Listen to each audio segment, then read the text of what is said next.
bookworms and writers took to the street. Perfect place for a writer to live because there's never a dull moment. At the 40th annual Miami Book Fair. A small business owner at the heart of it all. I feel like it's cool to build a marketplace for people to come together. That's away from the nightlife. Right from our university. Feeling overjoyed. This very, very special day for our students, our faculty, our staff. A recap of our ribbon-cutting ceremony. And striving to end homelessness. Next thing I know, I have a huge fan base. Through a local newspaper from the capital. These stories and more coming up on Newsbreak. Florida, I'm Anthony Cruz. I'm Valentina Gaspari. Today is Monday, November 20th, 2023. Live from the Lee Caplin School of Journalism and Media in North Miami, this is Caplin News. Saying goodbye this morning to a remarkable First Lady. This morning, Americans mourn the passing of Rosalind Carter at the age of 96. She was not only the First Lady to former President Jimmy Carter, but also his political partner who advocated heavily for humanitarian and mental health-related causes.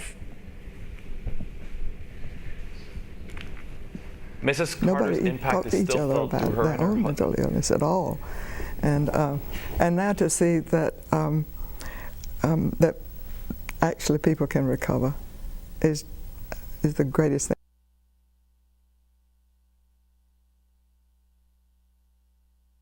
Impact is still felt through her and her husband's non-governmental organization, the Carter Center. Together they have launched many projects such as building homes for the poor. The body of a missing woman was found inside of a storage unit on Saturday.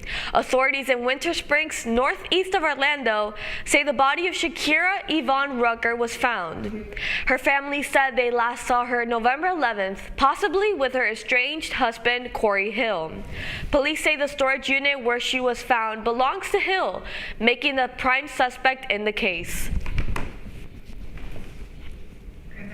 The votes are in, and the Republic of Argentina has a new president to be sworn in. It's been a month since Election Day, and 25 million Argentinians headed to the ballots once again to cast their vote. Far-right libertarian Javier Milei won the election by a landslide, with over 55% of ballots voting in his favor, while runner-up candidate Sergio Massa secured only 44% of the ballots.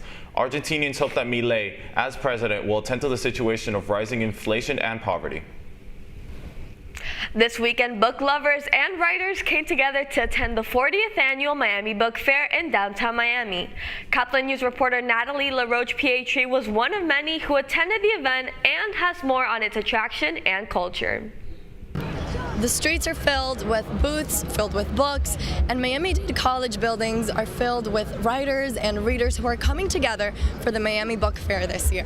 When you think of Miami, you may imagine its beaches, nightlife, music, and a blend of cultures. The bursting literary scene here, though, may not make the list, but the people here are working to make sure that it does. Writer Nicole Tallman has served as Miami-Dade County's poetry ambassador since 2021. My biggest focus is creating spaces to elevate and celebrate poetry here in Miami-Dade County. Andrew Otaso, author of The Miami Creation Myth, champions the abundance of local talent. We have incredible poets, playwrights, novelists, everything here in South Florida.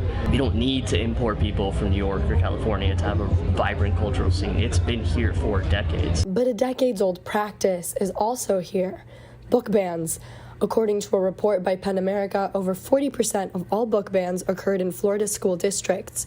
A challenge to the 2020 presidential inauguration poem happened right here in Dade earlier this year.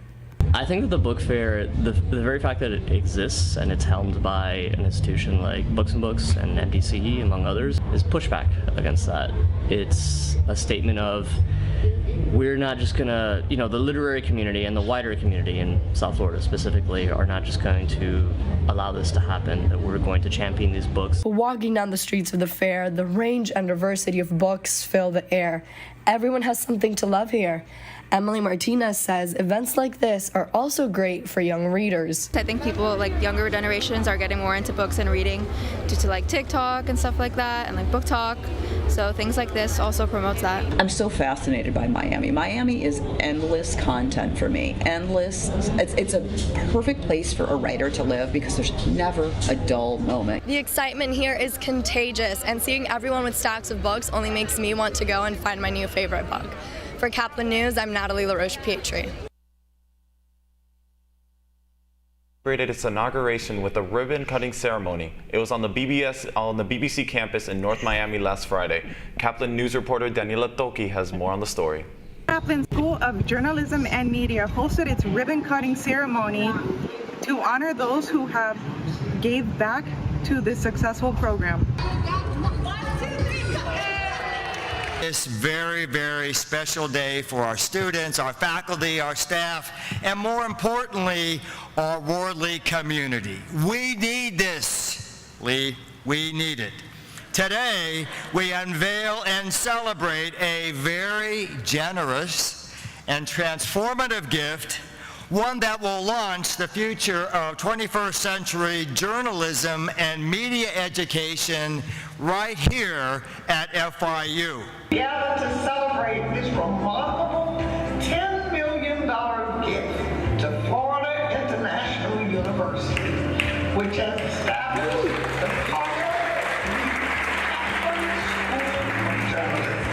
the and media. People who live in a city can see and hear and understand what's going on in their community, whether it's Little Havana or Little Haiti or any of the vibrant communities that make Miami the special place. President Jessel, Dean Schreiner, Lee, I'm a bit stunned at this moment. I had no idea when I arrived this morning that this theater bearing my name and legacy would look like that. All I can say is, holy. Gift will help support students by enhancing the curriculum, inclusive and engaging classes, state-of-the-art rooms, and scholarship opportunities at the Biscayne Bay campus. For Caplin News, I'm Daniela Toki. A local newspaper in Washington, D.C. is working to end homelessness by offering unhoused individuals jobs. Paloma Pimentel from our D.C. Bureau has more on the story. Street Sense Media is a non-profit local newspaper in Washington, D.C. that was opened in 2003 by two volunteers, Laura Thompson Osuri and Ted Henson. They print their newspapers through a third-party printing company that delivers them to their office inside of the Epiphany Church in downtown D.C. every other week. The papers are sold by unhoused individuals for a minimum donation of $2. The seller keeps full profit. The newspaper's motto began in New York City back in 1989. Since then, it has expanded to cities around the world. Their center trains homeless people in journalism, podcasting, and other useful skills. These individuals are encouraged to share their voices and publish their own stories about any subject on the media's platforms. Reached by phone, the Director of Vendor Employment, Thomas Ratcliffe, explains how he leads newcomers through orientation and a class that teaches them how to sell newspapers on the streets. After signing a media and release code of conduct form, they are ready to work. Get to know one of their candidates' story. I got 10 free papers, had a temporary badge, and it seemed like 1 million people were passing by me. And then one day this lady came out of nowhere and bought all 10 of my papers and wanted 10 more. As the years went on, I got better and better and better, and I accumulated faithful customers. Next thing I know, I have a huge fan base. Ida says her regular customers and Street Sense readers encourage her to continue selling papers and writing. Street Sense also offers case management services that help unhoused individuals get the resources they need, like finding a home. The public can donate by visiting their website, streetsensemedia.org. I am Paloma Pimentel reporting for Caplin News. The game between the Dolphins and the Raiders all coming down to a play in the end zone. That's still ahead, and so is the story. What else are you going to do on your third Sunday of the month? From skateboarding to deal finding, a local skate park going through a once-a-month transformation. Stick around, Newsbreak will be back in 2 minutes.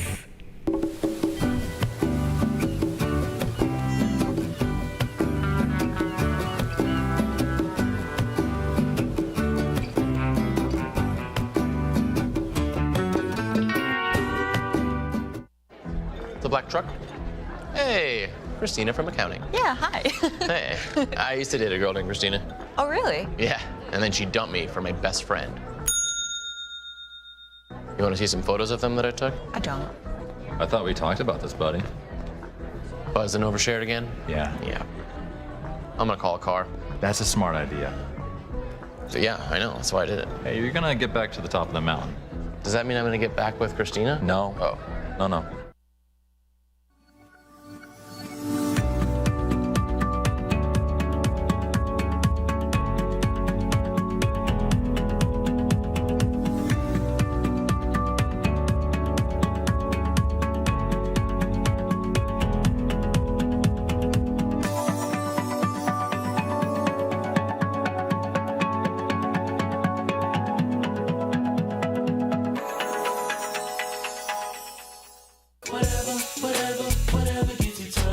There are a lot of ways to reach out to a friend about their mental health.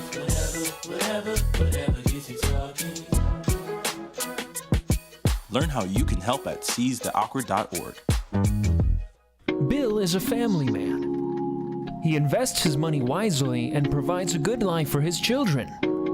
Just one problem. He often opens emails from senders he doesn't know, and his computer is not password protected.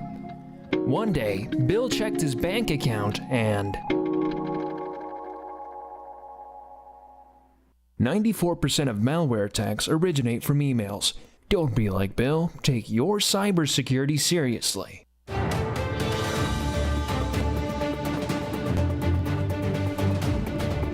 Market Day in Miami as a local park opens up to vendors. It's the Lot 11 Skate Market on the third Sunday of every month. And Caplin News reporter Virginia Tijerino went to check out the November edition. Let's Get Together Market continues to grow exponentially, bringing young people together every Sunday of each month. Let's Get Together Market, located in Skate Park Lot 11 in downtown Miami, was created by fellow FIU students who say they just want young people to have a place where they can express themselves. The opportunity came up to start a market. It was right after the pandemic, and I did it with some friends at Cardinal Labs, and I've just been at it since. I feel like it's cool to build a marketplace for people to come together. That's away from the nightlife, It's kind of makes you want to go outside and, try something different. This is just all about supporting the community, and people can make a living doing what they love, and other people, it's just all it's like a cycle, everyone's supporting everyone. So I think that's really awesome. The market not only is a safe place for young people, but it also benefits small businesses. Well, I'm a food vendor, technically. I do baked goods. I've been baking since I was little. I've started doing these markets this year, but I've always been doing it since I was 12 years old, I want to say. It's everything to me. This is all that matters to me, and it's what I want to pursue in the future. And she also talks about how the market has helped her personally. As someone who was really introverted beforehand, it helps me meet a lot of new people and just connect with new people and get into new groups. We also spoke to young people attending the market and how they feel the sense of community. It's really good if you want to get a sense of community and be surrounded by fun people. You can always find really interesting pieces, and if you don't find something to buy, it's good conversation either way. Yeah, it's kind of the same thing. I've definitely made a lot of friends here, skating, and just people that are interested. And lastly, Let's Get Together market creator leaves us with this last bit of advice. Come out here. So really have that childlike wonder, come outside. Again, I'm not here to convince you to do it, but what else are you gonna do on your third Sunday of the month? Make sure you stop by next month and check out this amazing market. I'm Virginia Tijerino reporting from Caplin News. This morning, the Dolphins barely escaped with a win at home against the Las Vegas Raiders. It was an ugly start to the game as the Dolphins turned the ball over 3 times and their ground game was compromised when Devon Achane and Tyreek Hill were pulled out with injuries. Cornerback Jalen Ramsey would be the hero of the day though, securing 2 second-half interceptions, including one on the finals Raiders drive to close out the game. The final score was Raiders 13, Dolphins 20. Next up for the Fins is a Black Friday road trip against the New York Jets. You're watching Newsbreak and we're coming right back.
Radcliffe Art and Design Incubator is the velocity accompanying the fellow's rudder, as in a boat.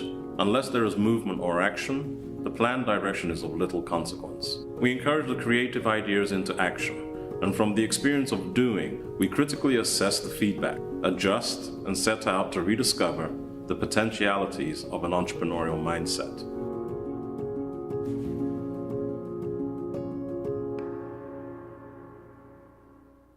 Stem is precise, no margin for error.